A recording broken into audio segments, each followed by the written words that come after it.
Assalamualaikum warahmatullahi wabarakatuh. Perkenalkan, nama saya Arjun Wijaya, NIM 2022 A1A039 dari Program Studi Pendidikan Bahasa dan Sastra Indonesia.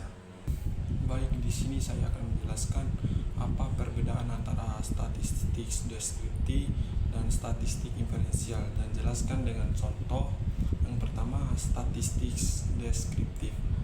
Tujuan mendeskripsikan dan meringkas data yang dikumpulkan. Metode menggunakan ukuran-ukuran seperti median, modus, standar deviasi, range, dan frekuensi untuk menggambarkan karakteristik data. Contoh, Anda mengumpulkan data tinggi badan siswa di kelas Anda. Statistik deskriptif dapat digunakan untuk menghitung tinggi badan rata-rata, tinggi badan tertinggi dan terendah, serta penyebaran tinggi badan siswa.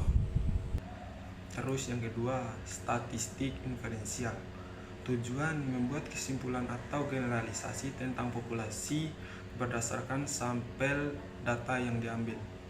Metode menggunakan teknik seperti ujian hipotesis, interval kepercayaan, dan regresi untuk membuat prediksi dan menarik kesimpulan tentang populasi.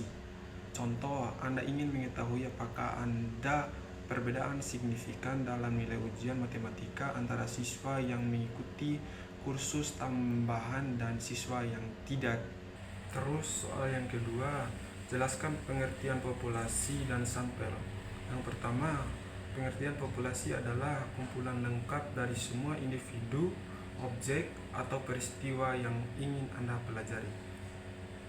Pengertian sampel. Sampel adalah bagian kecil dari populasi yang dipilih untuk mewakili populasi secara keseluruhan.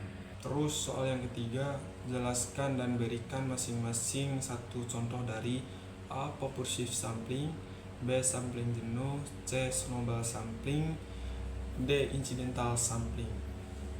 Yang pertama, A. Purposive sampling. Pengertian purposive sampling adalah teknik pengambilan sampel yang dilakukan dengan memilih anggota sampel yang berdasarkan kriteria tertentu yang relevan dengan tujuan penelitian. Penelitian memilih sampel yang dianggap paling informatif dan representatif untuk menjawab pertanyaan penelitian. Contoh, penelitian ingin mempelajari pengalaman para guru dalam menerapkan metode pembelajaran baru.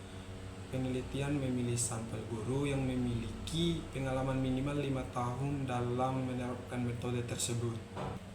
Terus yang ke-B, pengertian sampling jenuh adalah teknik pengambilan sampel yang dilakukan dengan memilih semua anggota populasi sebagai sampel.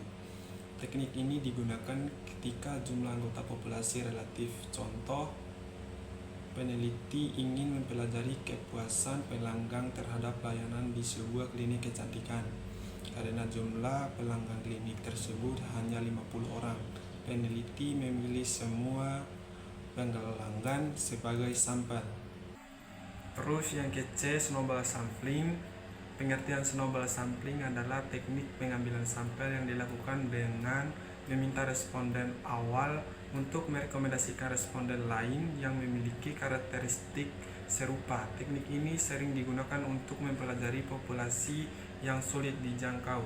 Contoh, peneliti ingin mempelajari pengalaman para pengguna narkoba. Peneliti memulai dengan mewawancarai satu pengguna narkoba, kemudian meminta pengguna tersebut untuk merekomendasikan pengguna lain yang dikenal. Terus yang ke-D, incidental sampling.